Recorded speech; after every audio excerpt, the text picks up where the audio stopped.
one of the things that I usually tell people, and this is what I believe, is if there's something that you want to manifest, to be careful who you share that with. Because there's basically, and this is just my opinion, there's two kinds of people in your life. And one is, and believe me, if you really think about this, you already know the answer. When you have a dream, and you go share it with whoever it is, I don't care if it's your cousin, your uncle, your mother, your brother, your sister, whatever, you already know what they're going to say. Think about that. You already know what they're going to say in your head. They're going to say either, that's absolutely wonderful, I think you should do it, I support you 100%. Rah, rah, rah, they'll be your biggest cheerleader. Or they'll say, I don't know why you're doing that, that's a waste of time, I don't know why you believe in that stuff. Now, I don't understand why this phenomenon, I feel like I've almost got to the place where I know I only share my dreams with people who are going to say, I believe you.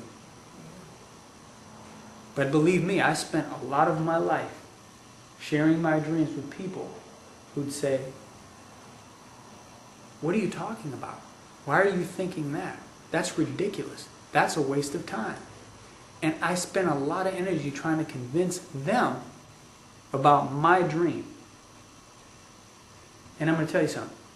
This goes down to a belief that I really hold. This is what I really believe. Is that our inner world, my inner world, is a mirror reflection of what's happening outside of me.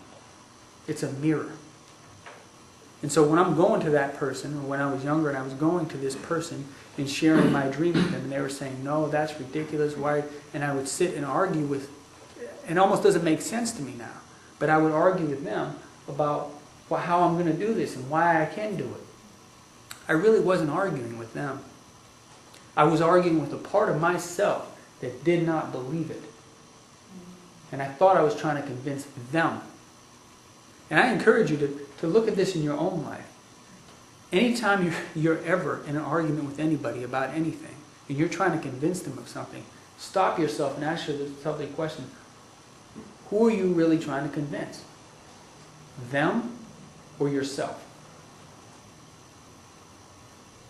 Because I'm telling you, you can get to a place where you don't really have arguments with people.